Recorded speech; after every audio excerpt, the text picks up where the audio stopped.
Welcome to another episode of Sports and Discourse with your host, Derek Stevenson. And look, man, I ain't gonna lie to y'all. I've been watching these NBA playoffs, and I feel like the shit's been extremely sloppy, man. I feel like, there's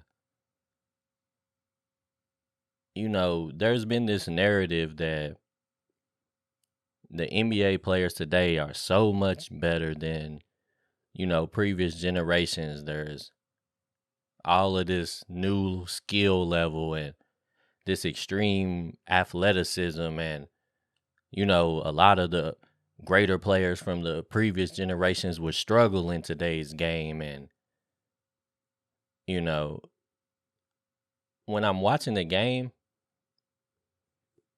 I don't know if I'm buying that shit, man, to be honest with you. And the reason why I tell you that I don't know if I'm buying it is because I feel like a lot of these games are just sloppy, man. Like when you watch the playoffs, you know what I'm saying? Mostly what you see is a lot of 3-point shooting, right? And if players don't shoot the three, they drive all the way to the bucket, right? And a lot of times they end up forcing their way to the bucket and they end up turning the ball over or shooting some ridiculous off balance shot. And then they don't get the calls and they just sit there and whine about it all game long, man. And even when they do get the calls, it just looks really sloppy, man. It looks like for all the skill level that everybody's telling me that, these new players have, I don't really see it when I'm watching the playoffs because, the referees are going to tighten up the whistle. They're not going to just let you get away with everything because they don't want to have teams making excuses saying that they lost a playoff series because you fouled out their best player every game, right? So they try not to blow the whistle as much as they normally do. They want to keep the best players on the court deciding the outcome of the game. And I know it's probably difficult to try to judge when to let stuff go versus when to make some calls. But I just see a lot of players like I was watching the Minnesota game and I seen John Moran and Towns just forcing their way to the basket. And a lot of times they're able to get there and make some plays. But a lot of times they end up turning the ball over, just doing too much. When you watch Jokic, he's another one that forces his way to the bucket.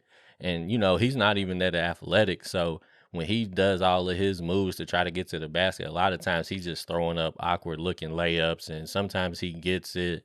Sometimes he ends up with no call and he's just standing there like he's just super confused, like he doesn't understand what's happening. And I'll tell you what I think is happening.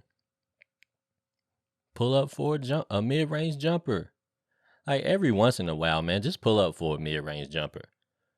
Because number one, they're just not going to give you all the calls. James Harden, everybody always talks about James Harden struggling in the postseason, and probably the reason why he struggles is because he don't get the same type of officiating as he does in the regular season. In the regular season, he can just bully his way to the basket, and a lot of times he's strong enough to get the ball up. He gets a lot of and ones, and then the ones that he can't get, he usually gets, the referee usually gives him a foul, and he ends up on the free throw line. And he scores a lot of points shooting free throws, which I don't knock him for that. A lot of people do, but I don't personally knock him for that. It's just that when you go to the postseason, things are different. And I feel like a lot of players could make the game easier if they would just stop and just pull up and shoot some mid-range jumpers, man. Like, you know how easy it would be for some of these guys to add 6 to 8 extra points a game if they would just stop forcing their way to the bucket and shoot a mid-range jumper. I mean, these guys will become way more effective. I know you got guys like Giannis, like he's not really a great shooter.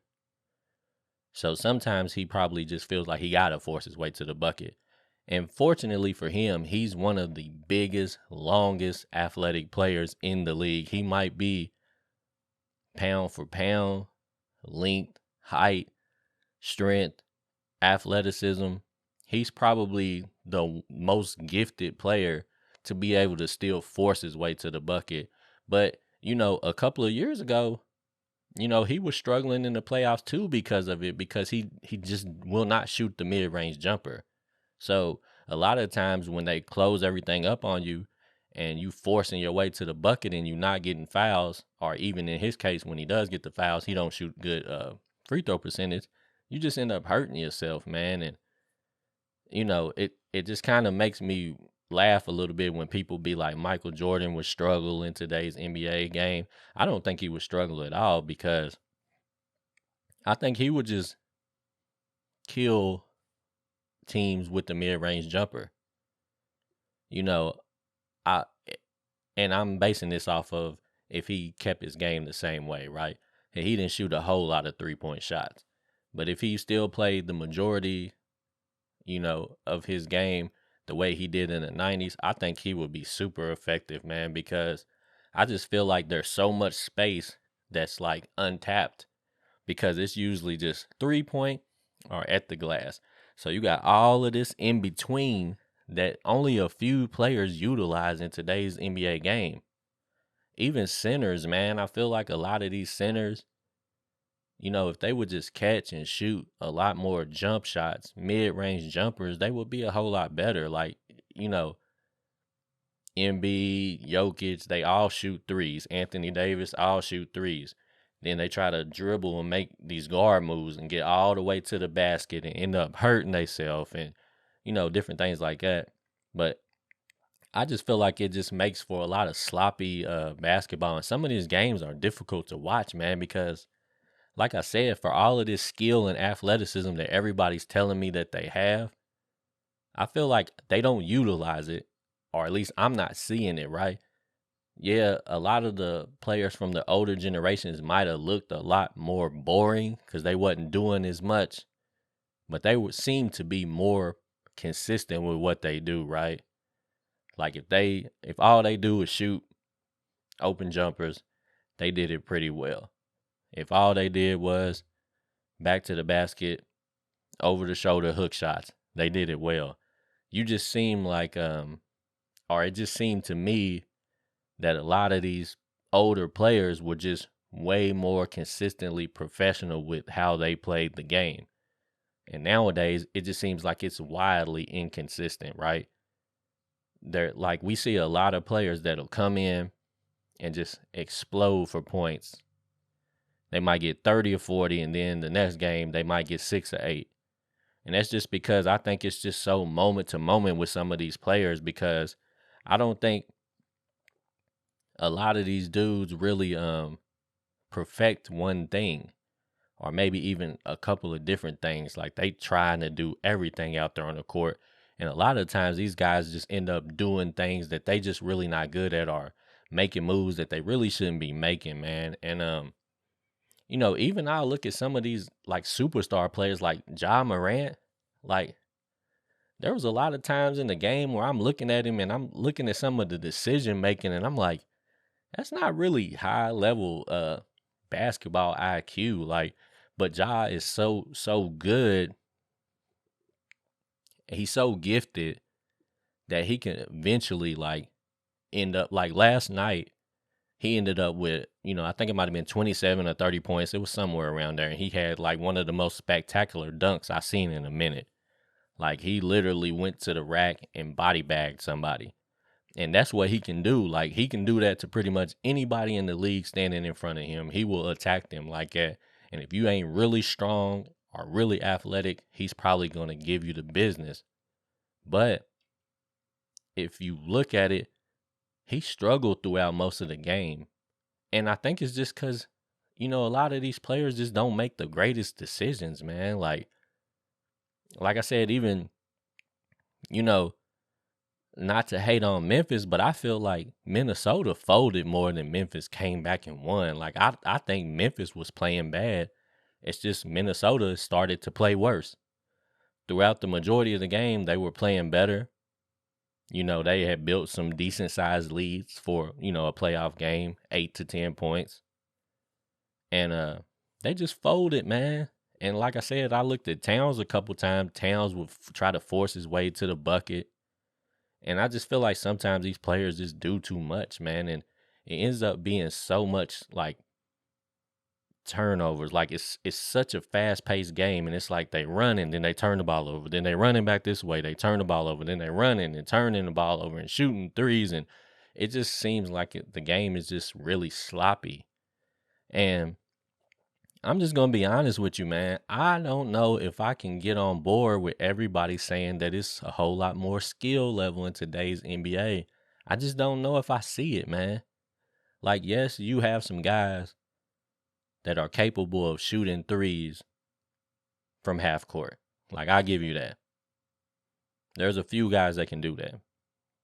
There's a few guys that are extremely athletic. Like, there's a few guys that can jump all the way to the rafters and dunk on somebody. There is like these certain like special circumstances where you see things that are amazing.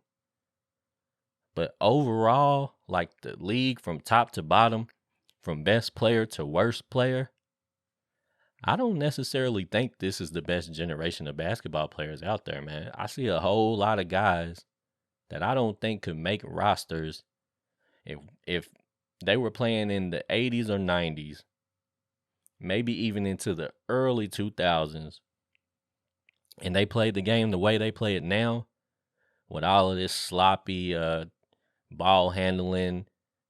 And what I mean is, I don't mean like dribbling. I just mean like, turning the ball over, making bad passes. Like, with all of this sloppy ball handling and the bad shot selection, I don't know if a whole lot of these guys would have made it in some of those previous generations of NBA, man.